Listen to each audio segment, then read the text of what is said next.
Hello YouTube, the Bayonet Monkey here, bringing you guys a video with a few recommendations, a bit of advice on what cards to pick up and let go of now when it comes to the secondary Yu-Gi-Oh market. As of the time of recording, it's just after YCS Milan, Burning Abyss, Cle IV, and Chaos Shadow are the top decks, and we're slowly nearing the release. Well, first off, we're nearing the release of the ban list, the new January 2015 ban list. We're also nearing the release date of the Hero Structure deck, and we're slowly crawling towards the release of Nekloths. Which, of course, means that many of the cards that we'll be discussing today have something to do with those three things in some way, shape, or form. So, starting with the decks that are likely to get hit by the ban list. Shadows don't really have very many cards that are targetable. They've stopped main decking Vanity's Emptiness in a lot of cases. The fusions aren't really that broken. El Shadow fusion is integral to the strategy. I don't really see that getting banned. The only card that is really broken in the deck, just as a standalone card, is Blackluster Soldier, Envoy of the Beginning.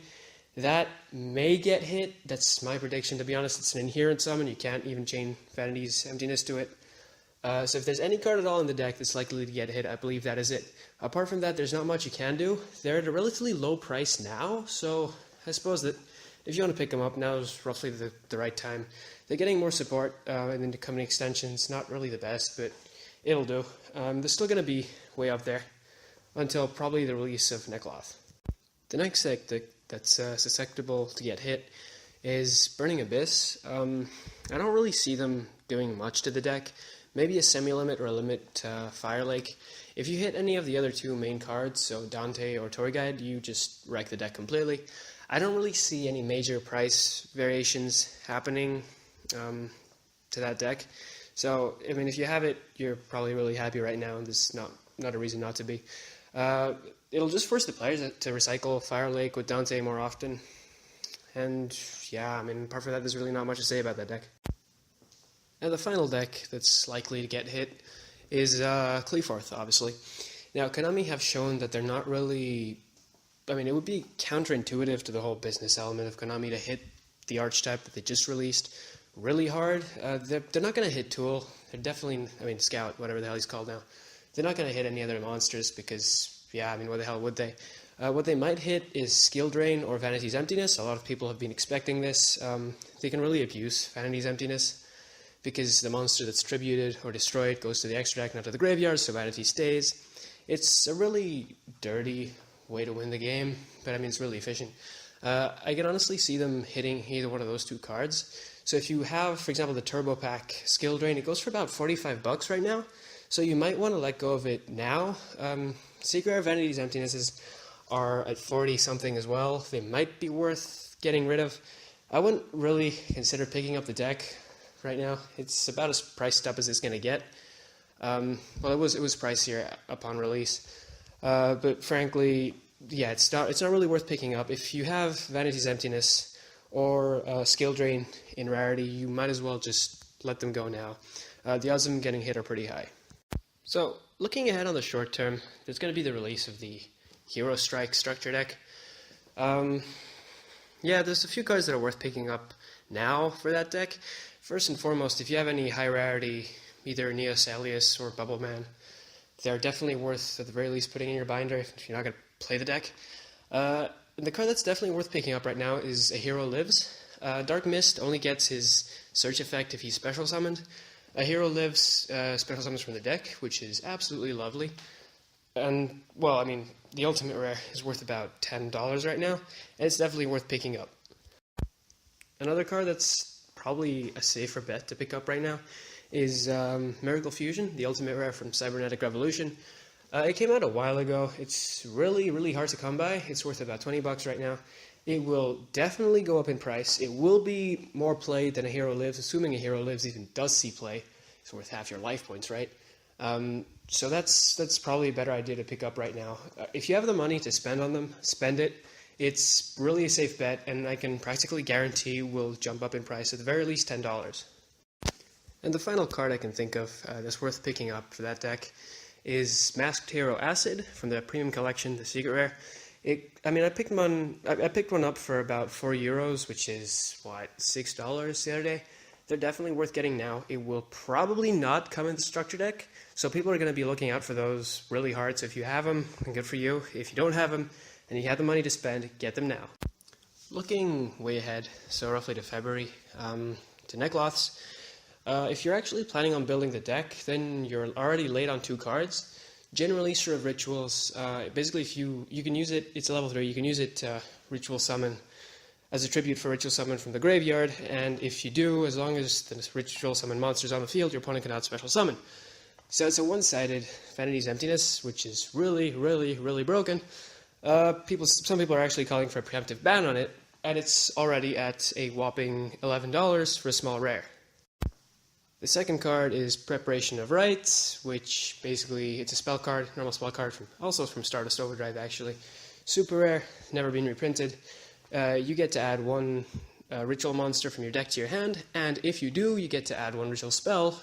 You can add 1 ritual spell from your graveyard to your hand, which is absolutely huge, especially in a deck as broken as Necloth. So, Preparation clocks in at a handsome $20. The cards that you can get if you want to build the deck are Manju of the 10,000 Hands and Senju of the 10,000 Hands, who, as commons, are still worth roughly $2 a pop. They are worth getting. They will probably go up in price because there's not a billion reprints, notably of Senju. So those are probably a safe bet right now.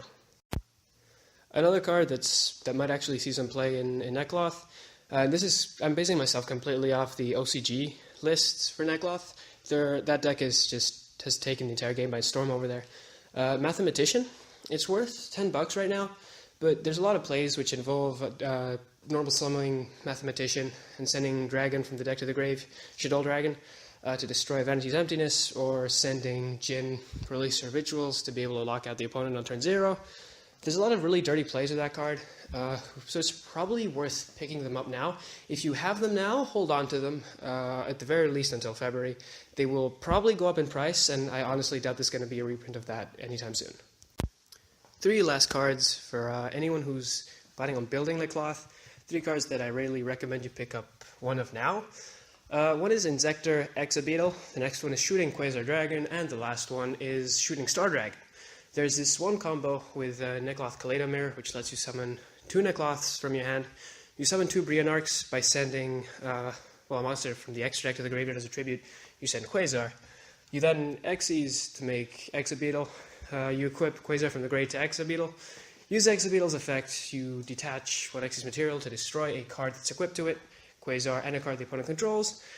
Quasar's effect kicks in because it's destroyed on the field, and you get a Shooting Star Dragon for free, which is really quite nice. So those 3 cards are likely to go up a bit in price. It's a very nice combo.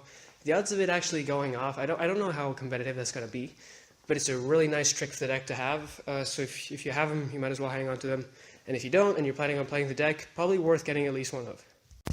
Moving on to whoever doesn't actually plan on playing Necloth and wants to prepare against it, there's going to be a couple cards that aren't worth too much right now that are going to be really relevant in the coming meta.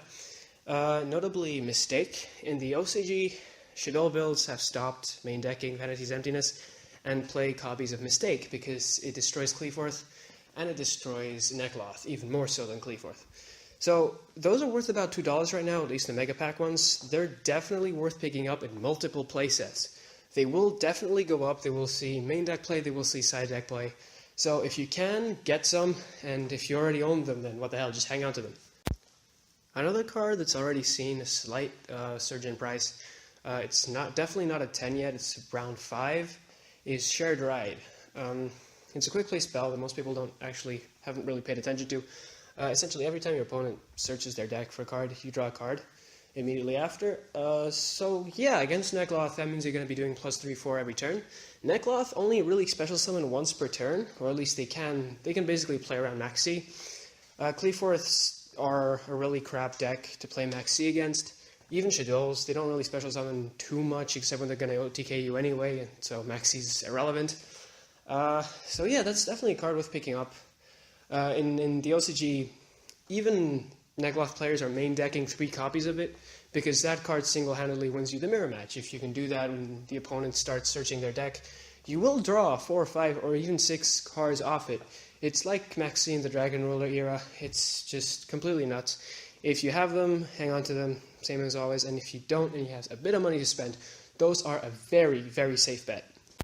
And the final card I want to mention is Macrocosmos. The OCG is going to bring us, in Secrets of Eternity, a new archetype called Spirit Beasts or Hermit Yokai, which can main deck Macrocosmos, as you can imagine in today's Shadow, Burning Abyss, and, Cle IV don't really care actually, but the other two big ones, and Nikloth actually. Macrocosmos is just a one-card answer to the entire decks actually, so I mean it might be worth picking up. There's a small chance that to push pendulums further, they might hit Cle IVs a bit more heavily, and then they'll semi-limit Macrocosmos, whatever, to encourage pendulum decks, given they don't need the graveyard at all, to be more popular. If that happens, anyone with ultra rare Macrocosmos is going to be happy. So if you want to be happy, if you might want to be happy, for a relatively low price, it's $2-3 a pop, pick up some ultra rare Macrocosmoses from the Legendary Collection, or from wherever really. And so yeah, that'll be all. Let me know if you think I missed out on anything. Very possible. I've been looking at the OCG lists quite thoroughly lately. That should be, I mean, if what happens in the OCG happens at least to a certain extent in the TCG, then the main cards, ergo Mistake, Shared Ride, and whatnot, should go up in price, as well as the Masked Heroes and the Miracle Fusions. Miracle Fusions. Those are definitely worth picking up. If you can spare the money, go ahead. And yeah, that'll be all. Thanks all for watching. Let me know what you guys think. And until next time, Bandit Monkey out.